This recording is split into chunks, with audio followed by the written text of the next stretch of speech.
नमस्कार, SBT news में आपका स्वागत है। पेश है 5 जुलाई शुक्रवार दोपहर 3:15 राजस्थान की 15 बड़ी खबरें।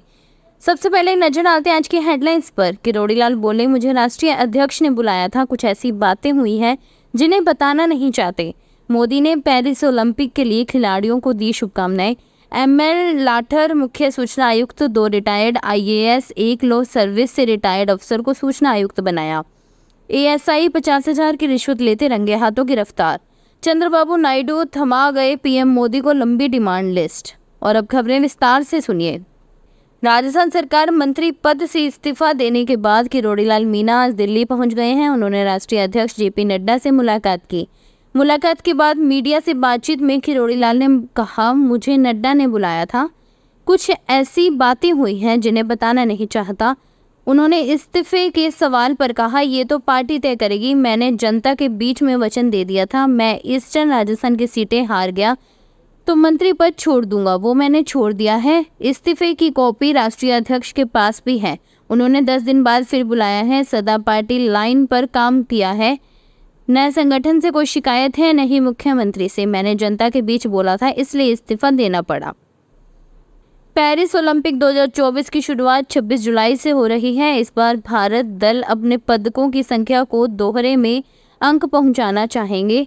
प्रधानमंत्री नरेंद्र मोदी ने विश्वास जताया कि ओलंपिक में भाग लेने वाले भारतीय खिलाड़ी देश को गौरवान्वित करेंगे और 140 करोड़ लोगों की उम्मीदों पर खरा उतरेंगे। भारत पेरिस ओलंपिक के लिए लगभग 120 खिलाड़ियों का दल भेज रहा है और उसे उम्मीद है कि इस बार वे टोक्यो ओलंपिक से बेहतर प्रदर्शन करेंगे। मोदी ने खिलाड़ियों को शुभकामनाएं दी। अफसर को सूचना आयुक्त बनाया। राजस्थान में खाली पदों पर नियुक्तियों का सिलसिला शुरू हो गया है। राज्यपाल कलराज मिश्र ने पूर्व पुलिस महानिदेशक एमएल लाठर को मुख्य सूचना आयुक्त के पद पर नियुक्त के आदेश जारी किए हैं। लाठर पहले से सूचना आयुक्त के तौर पर काम कर रहे हैं। वहीं पूर्व आईएएस सुरेश चंद्र गुप्ता, महेंद्र कुमार पारक और लॉ सर्विस से रिटायर्ड टीकाराम शर्मा को सूचना आयुक्त के पद पर नियुक्ति दी है। जयपुर एसीबी की टीम ने बड़ी कार्रवाई करते हुए अजमेर में अलवर गेट थाने के एएसआई नंद भवर को 50,000 रुपए की रिश्वत लेते हुए रंगे हाथों गिरफ्तार किया है। धोखाधड़ी मुकदमे को मजबूत करने की एवज में एएसआई ने शिकायतकर्ता से रिश्वत की रकम ली थी। जयपुर एसीबी में अतिरिक्त पुलिस अधीक्षक ललित किशोर शर्मा ने बताया कि मुकदमे में अन्य धाराएं जोड़कर इसे मजबूत बनाने की एवज में एएसआई नंद भवर शिकायतकर्ता से पूर्व में 50,000 रुपए ले चुका था। इसके बावजूद आरोपी एएसआई नंद भवर शिकायतकर्ता से 50,000 रुपए की डिमांड कर रहा था। आंध्र प्रदेश के सीएम चंद्रबाबू नायडू 2 दिनों के दिल्ली दौरे पर हैं। इस दौरान उन्होंने गुरुवार को पीएम नरेंद्र मोदी से 20 मिनट की मुलाकात की। मीटिंग का वक्त भले ही कम था, लेकिन चंद्रबाबू नायडू की डिमांड लिस्ट बहुत लंबी थी। उन्होंने पीएम नरेंद्र मोदी के सामने मांग रखी कि आंध्र प्रदेश के लिए अलग से बजट आवंटित किया जाए। इसके अलावा अलग अलग मंत्रालय भी अपनी परियोजनाओं में आंध्र प्रदेश को प्राथमिकता दें।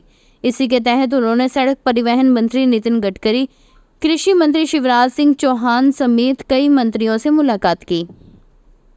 राष्ट्रीय हरित न्यायाधिकरण ने राजस्थान सरकार को आदेश दिए हैं कि 15 दिन के अंदर सरिस्का क्रिटिकल टाइगर हैबिटेट की 54,835.91 हेक्टेयर जमीन के म्यूटेशन की प्रक्रिया पूरी करें। जस्टिस शिव कुमार सिंह ने उच्च स्तरीय 5 सदस्यीय जांच कमेटी की रिपोर्ट का अध्ययन करने के बाद यह आदेश दिए हैं। प्रदेश सरकार के वकील ने एनजीटी से कहा कि जमीन के नक्शे आदि की डिजिटल प्रक्रिया में समय लगेगा, ऐसे में उन्हें 15 दिन का समय दिया जाए। बैंकों के कामकाज को लेकर देश भर में शिकायतें बढ़ी हैं। ग्राहक जिन मामलों को लेकर शिकायत कर रहे हैं उनमें क्रेडिट कार्ड, बैंक गारंटी पत्र, गोपनीयता, मृत्यु के बाद दावों का समय पर निस्तारण नहीं होने और बैंक कर्मचारियों का खराब व्यवहार शामिल है। आरबीआई की रिपोर्ट के मुताबिक बैंक की ओर से ग्राहकों की इन शिकायतों का समय पर निस्तारण भी नहीं किया जा रहा है। इसके चलते केंद्रीय बैंक ने दिसंबर 2023 से मई 2024 के बीच बैंकों पर 22.83 करोड़ रुपए का जुर्माना लगाया। 74,000 में से 200 से कम मामलों में कार्रवाई हुई है। बीकानेर के लूनकरनसर में पुलिस ने 500 रुपए के नकली नोटों की गड्डियां बरामद की हैं। ये नोट एक घर में छापे जा रहे थे। पुलिस को भनक लगी तो घर पर छापा मारकर नकली नोट बरामद कर लिए। नोट छापने की मशीन भी जब्त की गई है। थानाधिकारी गणेश कुमार ने अपने ही थाने में रिपोर्ट दर्ज कराई है कि बॉर्डर युक्त कागज के 11 बंडल तथा उक्त 11 बंडलों के ऊपर नीचे 500 रुपए का एक नोट बरामद किए गए हैं। जस्टिस शील नागू पंजाब और हरियाणा हाई कोर्ट के नए चीफ जस्टिस होंगे। केंद्र सरकार ने गुरुवार को इस बारे में नोटिफिकेशन जारी किया। जस्टिस नागू अभी तक मध्य प्रदेश हाईकोर्ट के कार्यवाहक चीफ जस्टिस की भूमिका में थे। हाईकोर्ट के ग्रीष्मकालीन अवकाश खत्म होते ही शील नागू बतौर चीफ जस्टिस कार्यभार संभाल लेंगे। जम्मू कश्मीर से अनुच्छेद 30 की समाप्ति के बाद से ही लोगों को वहां विधानसभा चुनाव का इंतजार है। इसके साथ ही नई सरकार का इंतजार भी खत्म हो जाएगा। अब जो खबर सामने आ रही है उसके मुताबिक अमरनाथ यात्रा 19 अगस्त को समाप्त हो रही है। इसके बाद जम्मू कश्मीर में विधानसभा के चुनाव करवाए जा सकते हैं। सूत्रों से मिल रही जानकारी के मुताबिक केंद्रीय गृह मंत्री अमित शाह ने बीजेपी नेताओं को चुनाव की तैयारी करने के लिए निर्देश भी दिए हैं। भीलवाड़ा नगर विकास न्यास में गड़बड़ी की जांच करने आई अजमेर भ्रष्टाचार निरोधक ब्यूरो की टीम गुरुवार को अजमेर लौट गई। टीम न्यास की कई शाखाओं से महत्वपूर्ण दस्तावेज साथ ले गई। रामप्रसाद लड्डा नगर के 2 बार मुआवजे के मामले की भी छानबीन चल रही है।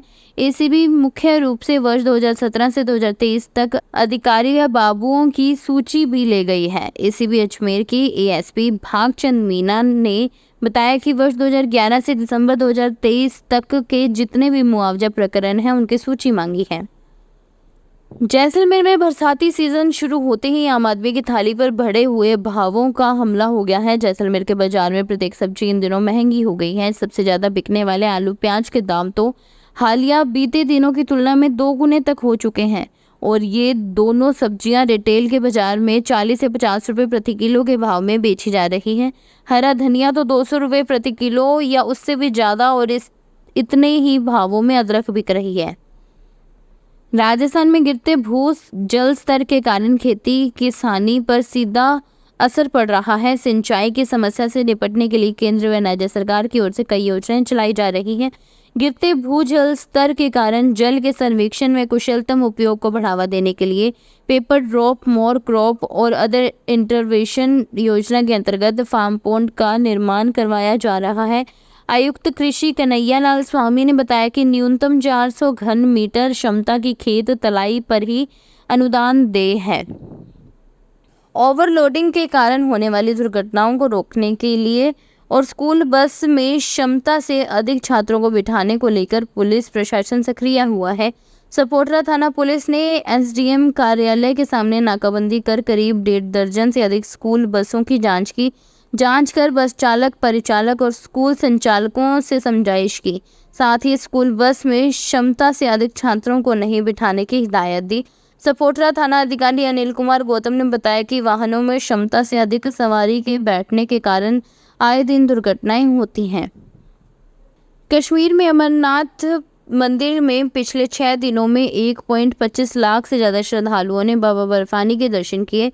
वहीं 6,919 यात्रियों का एक और जत्था शुक्रवार को कश्मीर के लिए रवाना हुआ। श्री अमरनाथ जी श्राइन बोर्ड के अधिकारियों ने बताया आज 6,919 यात्रियों का एक और जत्था भगवती नगर यात्रा निवास से 2 सुरक्षा काफिलों में घाटी के लिए रवाना हुआ। इनमें से 2,542 तीर्थयात्री सुबह 4 बजे 109 वाहनों की सुरक्षा काफिले में उत्तरी कश्मीर के बालटाल बेस कैंप के लिए रवाना हुए। फिलहाल इस बुलेटिन में इतना ही। फिर हाजिर होंगे और बड़ी खबरों के साथ। तब तक के लिए देखते रहिए एसबीटी न्यूज। धन्यवाद। अगर आप भी अपने आसपास की छोटी बड़ी और महत्वपूर्ण खबरों से अपडेट रहना चाहते हैं तो सब्सक्राइब कीजिए हमारे चैनल एसबीटी न्यूज को और प्रेस कीजिए बेल आइकन पर।